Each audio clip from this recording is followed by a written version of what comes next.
Today's session is 3 elements to a thriving career. And I am officially putting everybody into thriving mode and we're exiting survival mode. Okay, because we were in, with the precipitous rise in interest rates and the lack of inventory, would you agree that many of us were in survival mode? Come on, somebody's got to be awake, right? Yes. Right? And who wants to exit survival mode? And Sound is a little low. I'm sorry?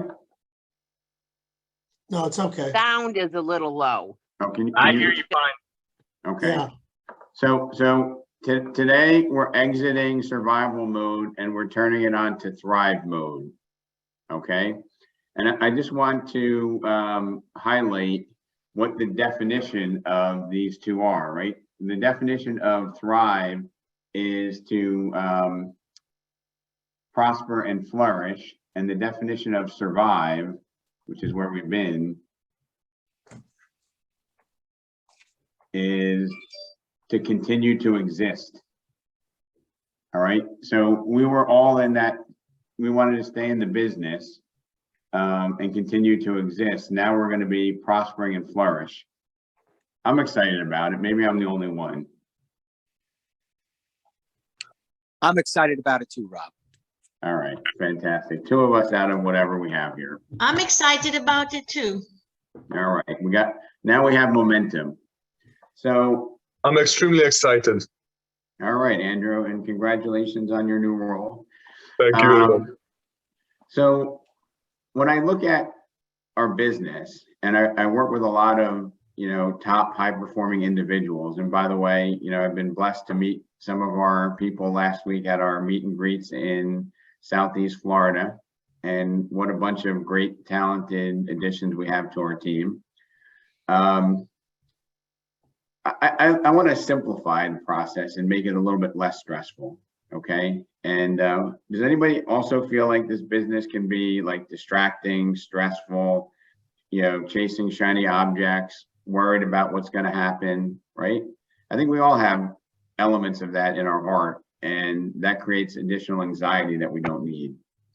So I wanted to bring out 3 things. I want to give some specific examples, and I want everybody to relax here at Remax and to just keep these as maybe things that you focus on. And if you're the type of person that's visual, you might even want to put it, when you get dressed, to take a look at these items because it's really basic. Okay, and I'm going to say that we need to develop habits and routines that support 3 critical elements for a thriving career, not a survival mode. The first one is, and I want to say, the Friday before Christmas with a bomb cyclone, to have anybody on this call is amazing. And the first one is to embrace a growth mindset. Okay, it's to embrace a growth mindset. Some people talk about an hour of power. Some people talk about the necessity of meditating, right? Sometimes what you see can actualize itself once you see and believe it before it happens. Those who went to our Daryl Davis, I guess it was in the spring, Daryl had this very entertaining piece where he was like, if you're walking around the office or if you're out in the real estate environment with your peers and co-op agents, some of them tend to have negative dispositions. Would you agree? Come on, you've seen them. And Daryl was like, when you're around and you see that, he's like, you need to go bad seed, bad seed. And maybe you don't do that, expressively like that, but in your mind, you can't let those people influence the way that we think, okay? We need to feed our brain with a good, positive, healthy diet, okay, for personal and business growth. And I put personal first because if your personal mindset, your personal life isn't healthy, your business isn't going to be, and vice versa. Would you all agree on that? Mm-hmm. Okay. Yes. Yeah. Camera, just give me the thumbs up. For me, when I have my downtime, rather than watch trash TV that kind of just depresses me, I prefer to enjoy things that are going to enrich my mind and challenge me to think differently. Okay. I've done less reading and a little bit more of absorbing things through podcasts and YouTube and alternative ways that basically enrich me and help me be a better servant to you guys and ladies. And another thing I want to share as I watch teams grow, and this is really, really important, and this is something that's very near and dear to me. If you're a team leader or thinking to be a team leader, you really sharpen your skills when you teach others. If you're a team leader, and I'm looking at Robert there, a manager, a Donna, Chad, when you are doing things to help your agents, it makes us better. Would you not agree? Absolutely. Like when you're going out and figuring out ways to solve a problem for someone else, it's personally satisfying, but it also gives us the gift of learning. And I think everybody needs to embrace that, whether you're a team leader or you're just sharing something with a colleague. And how many times have you shared an idea and they said, oh, that's great, but you know what, I would do this. And now you're better off because you had that conversation and you shared. I bet, Colleen, you've seen that a lot, right? Every day. So, the first principle or the first pillar for a thriving career is we control our mind. We control what we think about. We can control what we do. So that's completely up to us. Networking is a way, if you surround yourself with 5 people that are equivalent mindsets, when you have that one day when you might be down, what's going to happen to you? Maurice, if you surround yourself by growth-oriented, positive thinkers, and you have 4 people that you network with or 5 people you network with, and one day you come in and you're down, and there are 5 people that are, the most positive, supporting mindsets, what's going to happen to you at the end of the day? Good morning, everybody. They'll lift me up. They're going to lift you up. You're damn straight they're going to lift you up, and that's the beauty of what we do. Okay, when you share and when you surround yourself with people that don't allow those bad seeds to infiltrate what we're doing, we get up and we move forward and we're positive. The word is thriving. Okay, it's not surviving. The second piece is a more practical approach, and I'm looking at Ron Piccolo because this is right up your alley, Ron. If we are in the service business, right, and we want to provide a tremendous value to our clients because we've invested in learning ways that we can help them that others aren't able to match.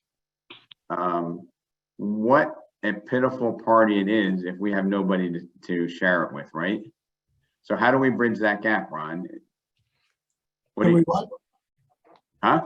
I'm sorry, I didn't hear what you said. How do we what? So if you are the best possible person for the job, right? Right. But nobody knows about it, what a crime, right? Of course. So Ron is old school in a way that I love in terms of prospecting and blocking and mentoring his son and doing all the things that we need to do. And I like to call it IPA, which is a little catchy. It's income producing activities. And it can't be confused with fulfillment services. And what I mean by that is an income producing activity is calling your past clients, it's knocking on doors, it's calling expireds. Income producing activities is not meeting a photographer. Income producing activities is not even showing people houses. You may think that that's the income producing activity, but that's what I call the fulfillment process. And I think that we all gravitate towards the fulfillment side because it's less confrontational, it's less risky, there's less rejection on the fulfillment side. But the real money is made in the income procurement side or the income producing activities.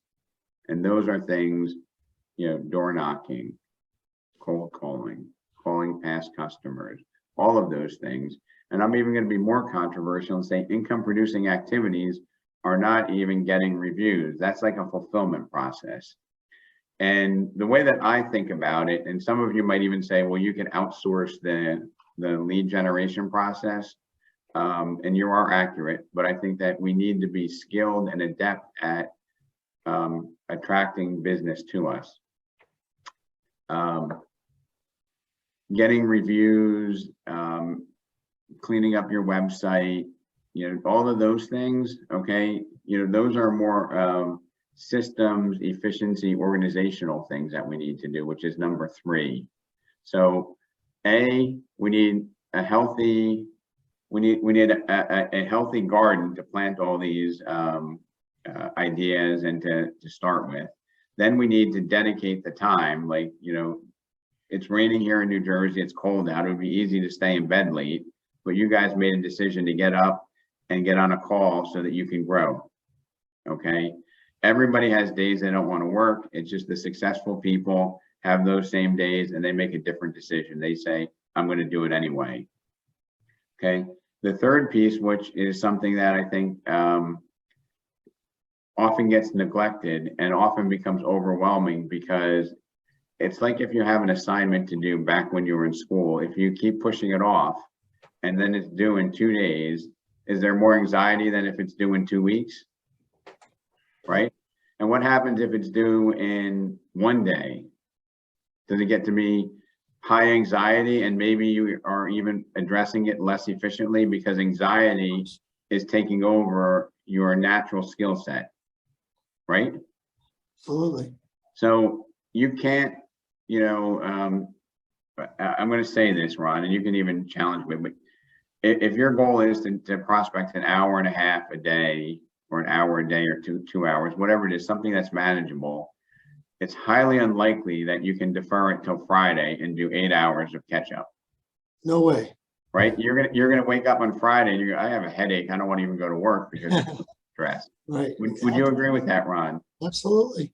But the way that you eat an elephant is one bite at a time. You need to do it, a little bit every day. And the only way that gets done is through habits. And the only way that your habits are consistent is by having that positive mindset. It's funny you say that, because that's what my last class was on.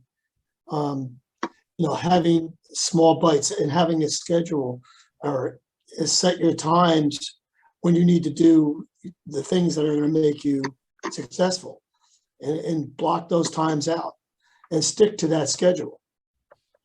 And part of your prospecting doesn't always necessarily have to be looking for sale by owners or expired listings. What about contacting your sphere of influence and just wishing them a happy holiday? Everyone sends cards, but how many people pick up the phone and say, I was thinking of you and I just wanted to wish you a happy holiday? That's powerful. That's powerful. Does anybody remember a few months back, I had a whole session dedicated to gratitude? Anybody remember that one? I do. All right, at least one person paid attention. So I had one that was dedicated to gratitude, and I learned that gratitude is not just about appreciating what others do, but it's a gift to us. And when I was speaking at Inman, I met a woman, Julie Vanderblue, who did $270 million, an amazing producer, like $1.2 million or $1.4 million average. And she makes all of her team members read a book called The Go-Giver, and she won't hire people that are not congruent with her philosophy, right? And you think like she's probably swimming with the sharks in Greenwich, but she's all about giving, and that's how she gets back in return. And if we have an attitude of gratitude, and here's a secret that's probably worth writing down. If you want to work, who wants to make more money and work less? Anybody on the call?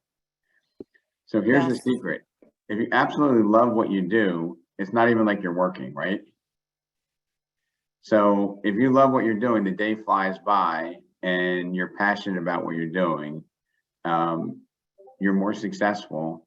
And it's not like you're sacrificing and saying, oh, I got to go to the office. I hate doing this. And the things that you don't enjoy doing, you need to change the mindset that you have, okay? And you need to approach them from a mindset of appreciation and gratitude. Okay. And everybody has their why. And I'm going to, go back to when these masterminds started, probably 10 years ago or 8 years ago. They actually started out as call sessions, and then they morphed into training. And, I used to get in the room, I don't know, Eric Funk on, Robert Garber, you were on these. And we used to call people who hung up, were nasty, disengaged from the process. And majority of the time I'd have a conversation with them. They would open up and basically, almost tell me their whole life story. And it was kind of amazing. And it wasn't a trick. And I see Pablo's on the call here. And, I know when we were outdoor knocking, one of the things I told Pablo is it's okay to care about people that you never met, right? If you can just try to help people who are inviting you in, who have a need, you can give without getting, and then you get more in return. Does that make sense? Yep. So you can work less by enjoying what you do, and you can be more effective if you come to the prospecting session, you come here and you're like, all right, I'm excited about doing this. My goal is to talk to 10 people and get 3 appointments today, and I'm excited about it. I am not coming in like, I'm gonna do my 90 minutes, or Robert Garber is gonna ask me, and people are gonna yell at me, Ron, and it's gonna be, oh man, it's the holidays. Nobody wants to get a call now, right? They're probably you have the excuses in your head before the customer thinks about them. We've all seen them. We've all been there. I've been there. We've all been there. And when I was doing my meet and greets down in Southeast Florida to our new family, one of the things I was talking about that I remember succinctly was, I know some of the people are out there making calls because they feel they need to check the box. But I've seen agents they're like this. They're making the call and they're like, oh, please don't answer. Please don't. Like, that's what's going on in their head. They're putting that vibe out. That happens. And then you're happy when they don't answer you. So I made 50 calls. Nobody was home. Whatever. A good day. No, you want to engage people, and nobody wants the easy fruit. We want the fruit that's up high. Okay. That's worth getting. Part of the way to take away that fear, I was talking to somebody the other day, and we were talking about door knocking, and I said, when you go to the door, and we were joking around prior to that, I said, when you go to the door, just think about me tickling you. I said, so when they open the door, you got a big smile on. When you make those calls, if you smile, it's hard to be not friendly. It's hard to be not warm. You should never do anything without putting on a smile. Ron's a big advocate of that. Yeah, and also like yesterday, my son was doing his cold call session. And when he started out, I can tell by the tone of his voice that he wasn't into it, because I could tell that he was, hello, is this so, instead of being, hi, is this having a better attitude. So I told him to stop, take 5 minutes, walk around the block, come back in, take a couple of deep breaths, and get back to the phones and get more of a positive attitude. And then when I saw that, he got a little bit more better response from the people that he was calling. So it's all mindset.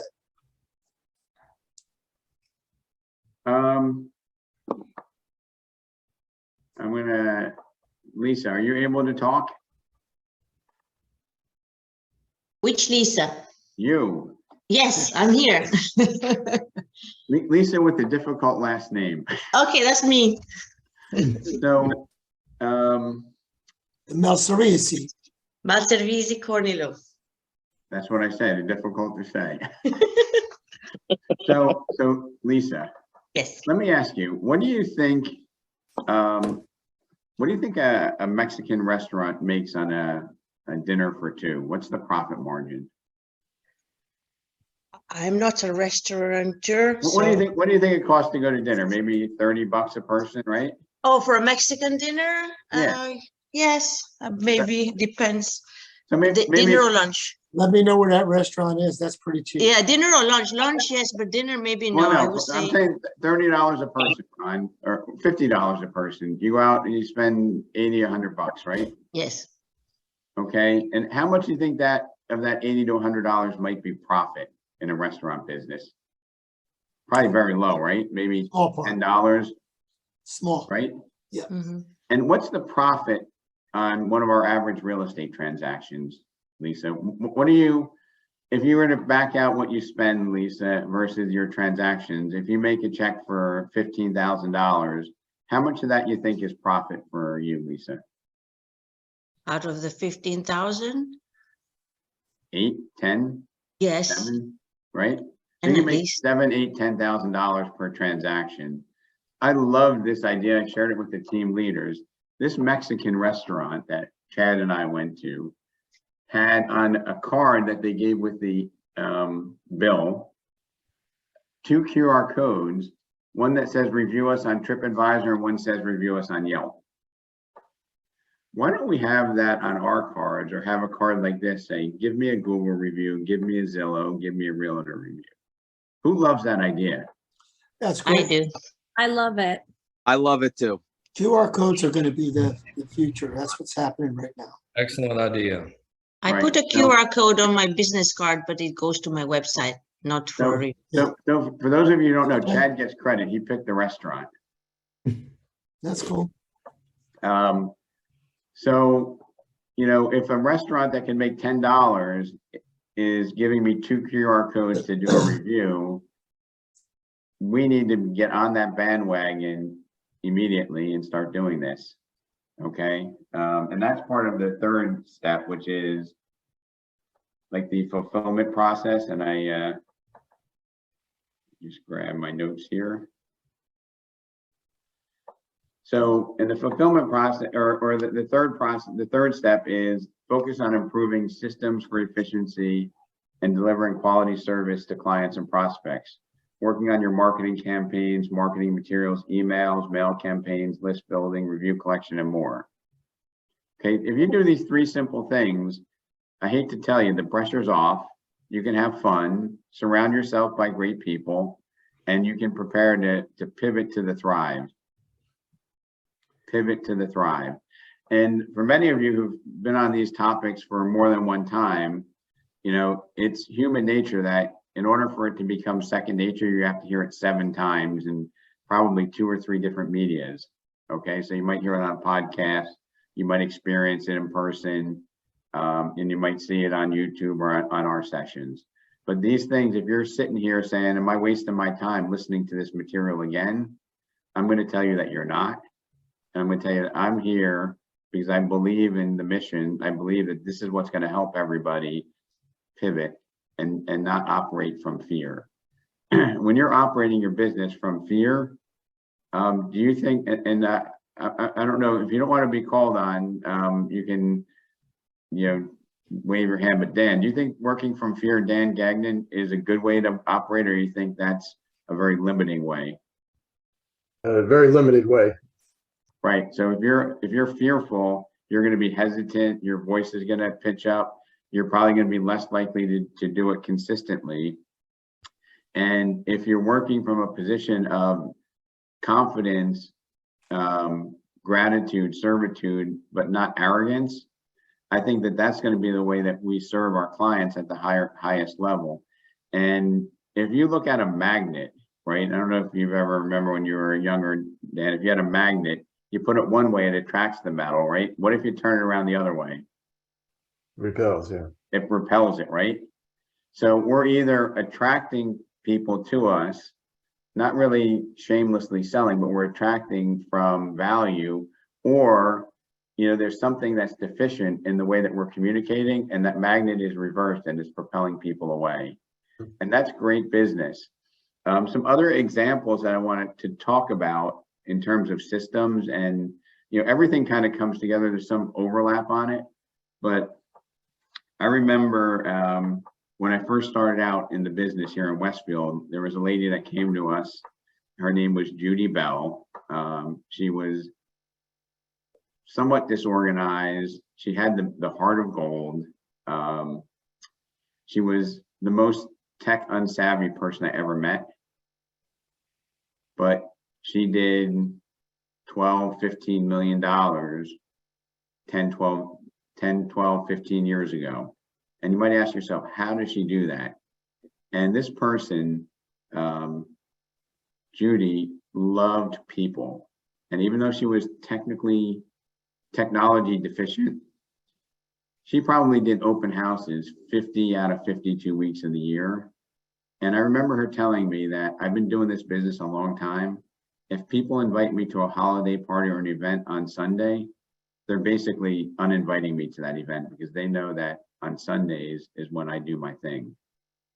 I love open houses. I get at least 2 transactions a month from open houses. And if you met her at an open house, you would see why. I mean, she lit up. You know, it's not like trying to call somebody when they're not answering the phone. It's not like emailing them when they avoid you. Even texting, they avoid you, right? But when you meet somebody in person, it's showtime. And in my career, I can't help but remember how just that one act of working on Sundays and enjoying that process was probably 8 to 10 of her $15 million worth of business. Because on paper, if you were to give her a skill set, she would, you might not even hire her, right? I mean, her CMA creating capability on the computer was marginal at best. You know, emails were challenging. Technology was foreign, and yet she did a ton of business from open houses. We have an agent in the company that has over 100% market share in her farm area. And you might say, how is that possible? Robert, you know who I'm talking about, I think, right? Mm-hmm. It's because she committed to being the premier market presence there. And the way she did that was by putting very well thought out, very well created and balanced communications, not once every 3 months, not every other month, right? But twice a month. Sending out a communication that represented who she was and what she could do. And eventually, everybody else that was farming there dropped out. And she was the only one. When I say she had more than 100% market share, that means that, you know, if there were 30 sales there, that's 2 sides, 60 sales, she probably had 35. Who does that? Well, our agent in Rockaway does that. Don't want to embarrass her. Didn't talk to her ahead of time, but that's amazing. And, you know, when I went out there, we supplemented that with door knocking. She does that 4 times a year. And I was like, this is the best thing ever. I am so impressed with what you're doing. And I learned this from my Neanderthal understanding of Facebook. But when I was listening to a podcast, they talked about a lookalike market. So like if you had a group of people that were like, let's say your past customers, and you created a group for 10 cents a person, you can recreate that group with people that have similar characteristics. It's called a lookalike group. So I went to this agent and said, why don't we find another area and just duplicate it? And guess what? 4 or 5 years into it, she's at about 80% market share. It means 4 out of 5 transactions, she's on one side. That's incredible. I don't know if Glenn Baker's on yet. I'm here, Rob. Mr. Baker, I want to just share with you, we have a team leader meeting on Mondays at 8:30. So those are real troopers. They get up early, and I showed this to Glenn, and Glenn is such a collaborator and sharer, and he also gave me permission today to do this. I'm going to share with you what he sent to me. So just give me a minute. And while I do that, Glenn, can you set this up for me? Yeah. So when you said, you know, the QR code for reviews, and I do it a little bit differently in that I start setting up the review from the listing appointment onward. So when I'm in the listing appointment, I tell them, I'm going to make sure that you're my next 5-star review. Then when they go under contract, I'll say to them, hey, congrats, we made it. You're under contract. Can't wait to get your 5-star review. And then when we go to closing, I say the same exact thing to them and say, I'm going to send you a note And if you could please just click the link in that note, I'd appreciate that if you, dropped a few words, and please mention my name. Please mention where I sold it, the town, and please mention what good things you thought I did for you that others wouldn't. And then I send them off an email a day later. And we basically, I have, other than 2 people, I did not want reviews because I didn't ever want to talk to them again. Every other person has given me a review. I've never missed one. All right, so Glenn, you gave me permission to share this. I loved it. So I'm going to share my screen. I think it's what, a minute? Yeah, all my videos are pretty much under a minute. Okay. Testimonials are powerful. Good to have.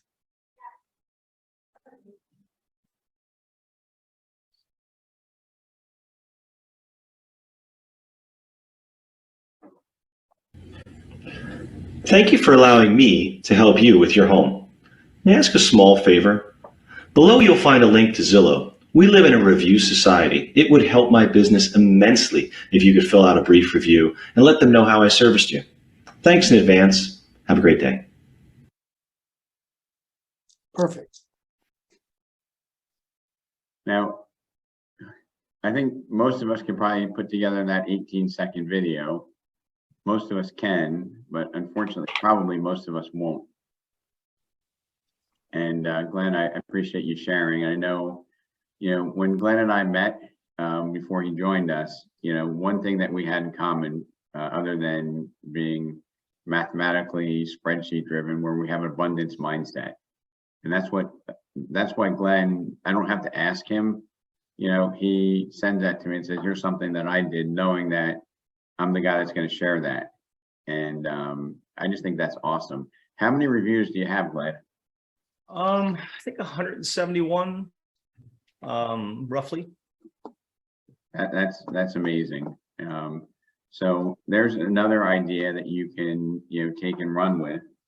That doesn't cost a whole lot of money, and this is in that third pillar of time where you're working on sharpening the saw, right, making the business a little bit more efficient. Hey, Rob, one of the things that I wanted to mention that has worked really well for me over the years is volunteering. In the town where I was doing business, I would volunteer when there were fundraising 5K races. I don't run, but I helped out. I was crossing guard, I was whatever, but that people would come by me during the race and everyone would be saying hi and talking. And it was a great way for people to see me. Or we had a fundraising house tour. I always joked with people when I volunteered for that it was like doing an open house with no chance of selling it. But it gave me an opportunity to talk to, 100 to 200 people in a night. And all it took was, the contribution of my time. And it was just a great way to, like you say, get in front of people and say hi and talk. And the more they see you around, the more they talk to you. And then it becomes easy. I had an agent who sponsored a sports team, didn't even have a kid in it. And she just told everybody that she enjoyed watching the kids since hers were growing up. She used to take water bottles with her name on it and sit in the bleachers and watch their games. She did a phenomenal job with those parents as far as getting sales and listings and referrals. It was actually her farm. She farmed the soccer field. Now, Colleen, let me ask you, if your motivation for doing that is, purely marketing, you don't care about the kids, do you think it'll work? No. Clearly No, won't, you have right? you have to enjoy it. She really enjoyed watching the kids. She really got into it. She was at their awards and took pictures and emailed the pictures to everybody. But she said that it was so exciting and so fulfilling. She wished she had a kid, young enough to participate. But she said they're all her kids. Yeah. Hey, Rob, you showing the video was a stimulus. I just took a look at the BombBomb account that I have, and I wanted to see how many videos I've done in this year. And 9,600 videos were sent out this year. Right? And I encourage anyone making an offer, do a video explainer for your offer. It doesn't have to violate any fair housing. What it does is it shows your face, it shows your smile, it shows you can't portray that in an email when you send an offer, when you do any of these things. I literally had a client who was getting crushed, didn't have strong financials. And I got a call back from the agent. She said, 23 offers, but I suggested that we take yours because you put the video together and I trust you. So if you think, get out of your head, I don't care what you look like. No one cares what you look like. Just do the video. And my video that won that was in a dark car with reflection off my glasses and you could barely see me. But she called back and I got the deal from my client because of a video. So when you think video isn't essential and powerful, the only person that's stopping people is themselves. It's a brilliant idea, Glenn. Thanks for sharing. Yep. Glenn, have you ever got I think you can do it with BombBomb. You can send something where the client can do a video testimonial. Yep. Have you done those? I have 7. Yeah. I have not done as many as I'd like to. I'll get better at that this year. And there's one important thing, which I'm not sure that you mentioned, but you set up the expectation from the onset of the relationship, don't you? Reciprocity. Sometimes it needs a nudge. Just never feel bad about giving reciprocity a nudge. But yeah, I'm going to make sure that I'm going to do the job and then you're going to reward me for doing the job, right? So I think when we were talking at the team leader meeting, you said that you set it up by saying, look, if we decide to work together, my goal is to deliver service beyond your expectations and get the job done. And at the end of it, I'm going to send you a review and I want to earn a 5-star review. That's my goal. Yep. Right. Yep. So when you set it up like that, I think it's even more empowering than if you just sent that video out afterwards. I think it's like that whole sequence of the way that you do it, which is very masterful and well thought out. Yeah, and it plays one other way for anyone that's doing listing appointments. I love when clients play into it at a listing appointment, and I'll say to them, "Hey, I'm sure you've taken a look at my reviews either on Zillow and Google. Do you want to talk to one of them? Let's call them right now." And literally, that's the most. They could pick anybody, and they're going to pick up the phone because I've done the work for them. And I literally got a listing. I usually don't sign listings at the table. I'm not that type of agent. Everything's e-signed. In fact, I've only signed one in my entire life in ink. But that was the one. They wanted to do it right then and there. And I think that that's something to think about, and that you have another step beyond that to say, pick anyone. Let's call them right now. And I would say, Glenn, that probably it's very rare that somebody picks somebody, but it's the confidence that you portray when you have that conversation. And it's also the comfort level you have with asking somebody to reciprocate because you went above and beyond. Hey, if I happen to have you make that offer and you say, hey, in the future, I want you to be one of the people that I offer for them to call.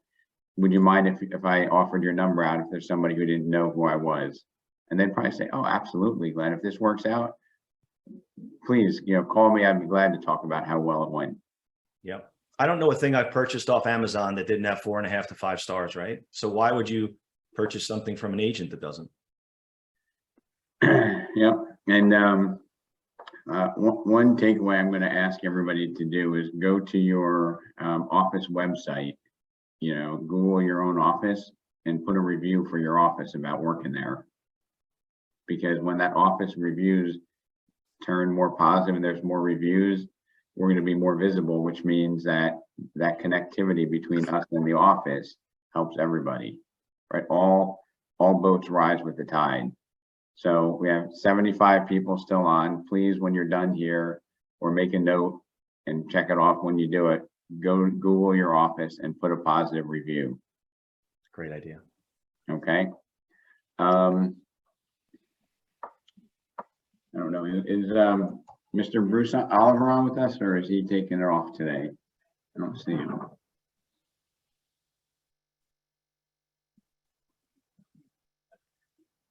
So You're probably off because last week you did cancel. okay. So in this these pillars I'm talking about, all of it is meaningless unless we have habits and consistency. Does that make sense?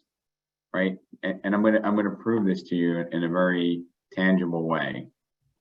If you wanted to drop 10 pounds or get to be healthier by whatever metric your doctor does, can you eat 2 good meals and continue your unhealthy lifestyle? Can you go to the gym twice and not do it on a consistent basis and rationally expect to change? Is there anybody on this call that thinks that, you know, eating 2 salads and going back to your bad habits is going to have an impact in your life? Of course, no, Rob. No, but I wish. And going to the gym twice is not going to have an impact. No. Sending out 2 mailers, you might as well donate that money to charity. Okay. And if you're not having a system with habits and routines, what's going to happen is you're going to have moments in time where you're in survival mode instead of thriving. And that's a critical change. I mean, the past 3 years, you know, there have been some unprecedented events that we've all been through. And, you know, many of us went into survival mode when we couldn't open the door to show a house, right? Then the market took off, okay? And even when the market took off, we look back on that very fondly and say, boy, those were the times. But a year ago, people were complaining, I can't get my offers accepted. There's no inventory. I can't get listings. So even in the best time of the best times, there were people with challenges. So it was never that great. Thank you for sharing, Glenn. And then when the interest rates pivoted or they, I mean, it's stronger than a pivot. I mean, they once in a lifetime changed in a way that wasn't anticipated. Okay. And it put another shock onto the housing market. And if you allow the media, however you consume media, to influence you, you might be packing up your bags now and not preparing to thrive, because the sentiment about the market is, oh, the market's going to crash, because that's what gets eyeballs on podcasts and YouTube videos. And we used to say that's what sells newspapers, but many of us on this call, what's a newspaper?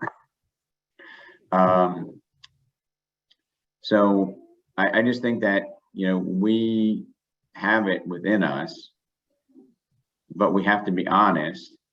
And, you know, everybody has days they don't feel like doing stuff. Everybody has days that it's dreary. You have a headache, you know, you have sniffles, but many of us work through those and make the decision to just do it anyway, to go forward because we have a higher cause. And I think about, I honestly, Glenn, I think about like some of the things that we talked about, and we've had, you know, many things that didn't work out, right? And there have been some frustrations, and it was never a clear ride to the top.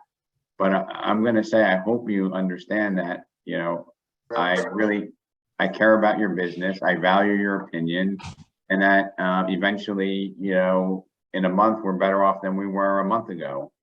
You know, there may be a day that things don't work out. There may be a day that there's a glitch and we may get frustrated, but it's the bigger picture that drives us to that next level. Okay. And in this business, who came in the business for freedom, right? I don't want to have a boss tell me what to do, right? You want freedom.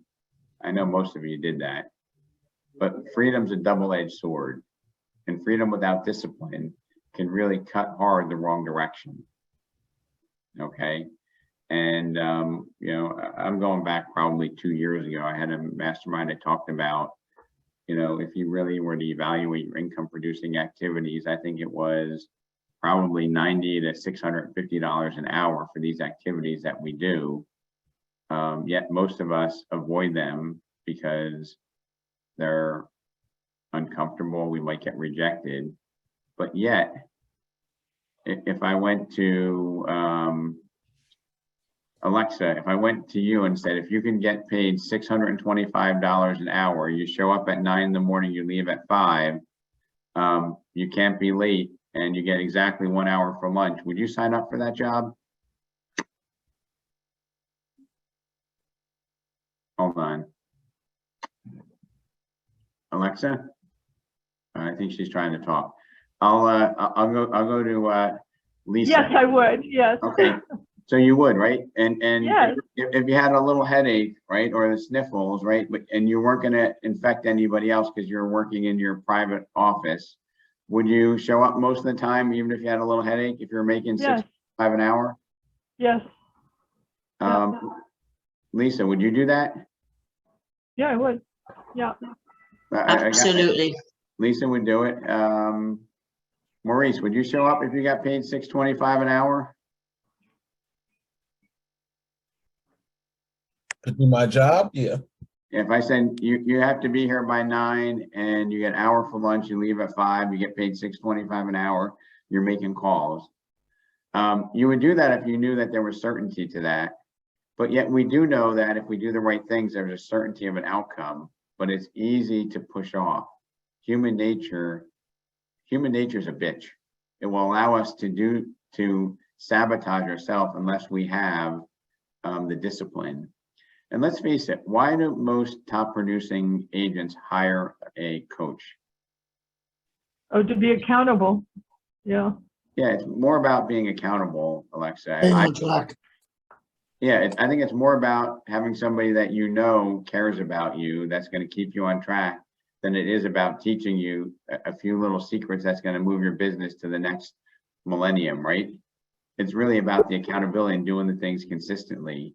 No matter how many years we've been in the business, it's about that consistency and caring. Sorry, I interrupted somebody. Yeah, I was going to say, I think the reason why they do that is because, like you were saying, we get tired. So a really big producing agent obviously would get tired faster than most of us. So they need somebody to keep them pushing, you know, motivation and things like that, to let them know that they're doing the right thing. I would think that that's why you would hire a coach. Yep. And, you know, there's only one person who can control our mindset, and that's us, right? And if you're, you know, kind of you're developing your communication skills on prospecting, okay, you might get more rejection than once you refine them. And if you get that rejection and that pushes you back, you know, that's why this business has so much abundant opportunity, because the people who don't have fear, and it's not the traditional fear, but they don't have fear of the false evidence appearing real, and they know if they do the things consistently that they will be rewarded. And they're first rewarded by helping people who appreciate what they're doing, and then secondly, it hits their bank account. Okay, and I think if I'm looking at a homeowner and I'm saying that's a $14,000 commission, I'll do anything to get it. Do you think I'll get that listing? Yes. Yeah. Well, I think if I have the mindset, and I'm glad you commented there, Ron, but I think if you have the mindset of just looking at somebody as a stack of $100 bills, and you don't have the mindset of, I want them to give me a 5-star review and tell everybody on the planet what a great job I did, and I care about them and their family, I think you're probably not going to get it.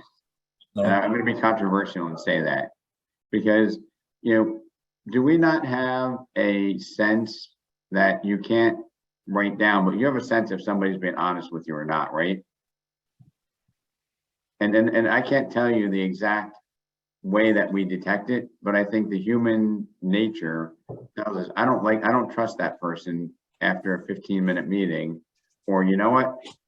I don't need to call Glenn's clients. I know that this is going to be a smooth experience because, you know, he's speaking from the heart. You know, it's not contrived script BS. You know, it's genuine, deliverable, actionable items from somebody who puts our needs above their earnings before they enter into the relationship. And I've always believed that attitude is everything. And if you talk to Ron and myself, we were selling real estate when the interest rates were 17 and 18%. And we were selling a lot of it. So it's a matter of attitude. If you don't listen to the negativity and you think only in the positive vein, just like when you're going into a listing, like Rob said, if you feel you're going to get that listing because you're sincere and honest and really want to help these people, you'll get the listing because it comes across. People feel it. So attitude is essential. So, does time move at different levels for different people, Colleen? Absolutely. But I mean, like, is an hour, 60 minutes for you and me, whether we're at the gym or at our favorite restaurant, is an hour still an hour, right? Yes, but it's, let's see, I don't know how to explain it. Sometimes an hour goes really fast. And sometimes every second ticks like when you're running on the treadmill, right? Does that hour seem like a day? Yes. When you watch a clock, does it seem to not move? Yes. Like I can still remember when I was in grade school watching the clock, waiting for it to hit 3 o'clock so I could leave. Oh, the slowest ever. It took forever to happen. So I tell you this because it's mindset. Okay, time doesn't change. We all have the same amount of time, but it's about the way that we embrace and use it that has the difference. So if you're on the treadmill, every second seems like a minute, right? At least for me, it does. Yeah. But if you're out to dinner with your best friend or your family, your spouse, Goes by like quick. 2.5 hours, I'm like, holy cow, it's almost 10 o'clock. Yeah. Time flew It's like by. when Ron and I are helping agents, the time just seems to fly by. I Yeah. was helping someone yesterday and I didn't even realize it was 3 hours we were together, but Yeah. we were really enjoying it. So I think that the attitude is everything. You're right.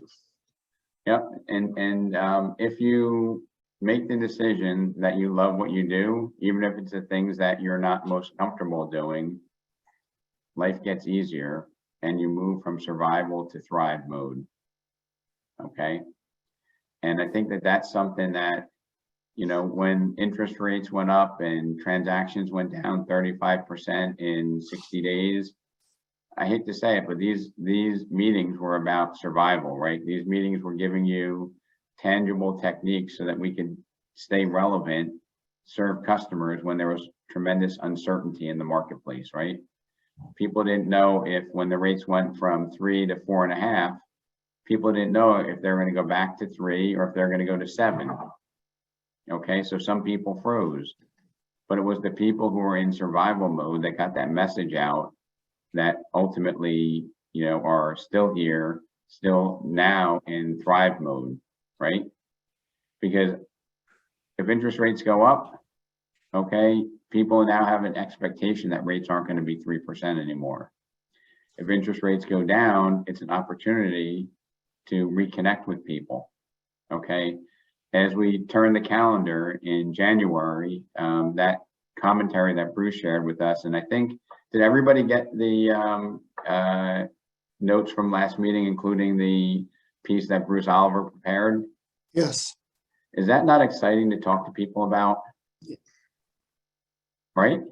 And you know what, Ron? If you called 10 clients that have taken themselves out of the market, right? How many of them, when you share with them that they can get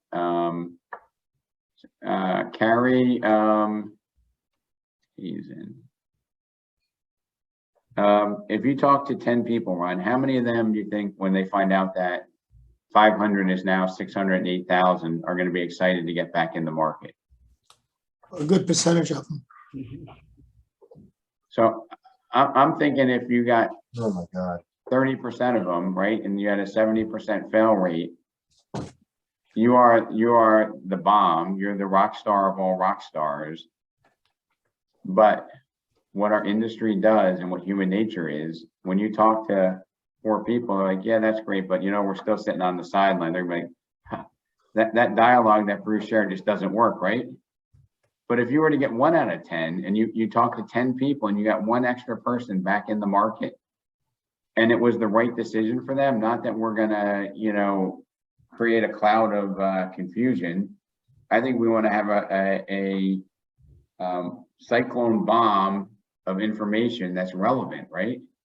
And it's not going to be right for everybody. But if you get 1 out of 10 people that you talk to that gets back in the market, feels good about it, that's the home run of home runs. Okay. If you expect the majority or most of them, you'll probably wind up being disappointed, in my humble opinion. Anybody disagree with that? Robert, what do you think? You think that if you talk to 10 people that, you know, went on the sidelines, do you think that more than 3 of them would say, wow, that's great, I'm back in the market? Or you think most of them would say, thanks for keeping in touch, but we're still going to wait a little bit? I think you could get both responses, but I think that the exciting part will be the ones who say, okay, let's go. You know, and I've had that circumstance recently with a couple of buyers, and they were like, really? Okay, I didn't know that. And I'm like, well, that's what we're talking about. And we've started looking for houses right now. So I think that's definitely, again, it's the positive attitude with which we deliver the information that makes them believe.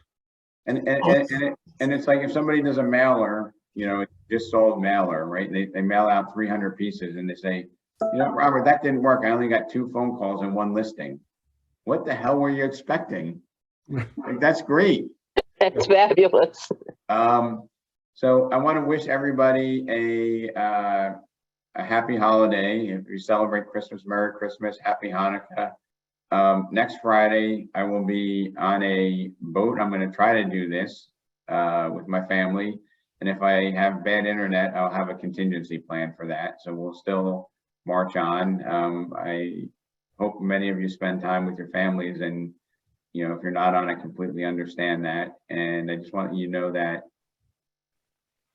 contact this for the last week.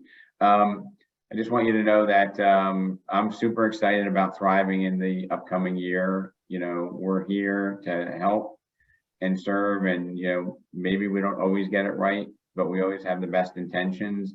And if you take a deep breath, you enjoy what you do, life gets a little bit easier, you help people at a higher level, and you have a lot more fun doing it. So I saw a couple of messages in the chat. I'm going to follow up on those, and happy holidays, everybody. See ya. Happy holidays. Happy holidays, everyone. Happy Happy holidays. holidays, everyone. Happy holidays. Great job. Merry Christmas. Thank Happy you. Thank holidays. you. Merry Christmas.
Carrie?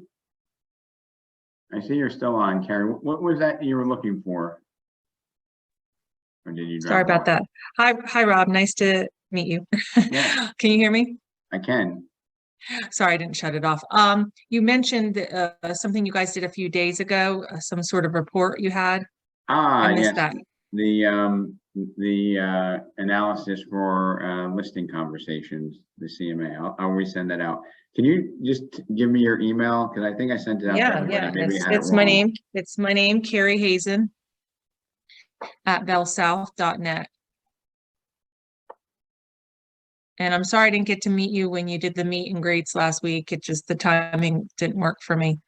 No worries. Well, I'll be back and I'm sure we'll meet in person and I will get that Yeah. out to you immediately. And Thank you. thanks for joining the meeting here. Hopefully Yeah, I'm glad I came and I was able to make it work, and have a great holidays. you do the same. Bye, care. everybody.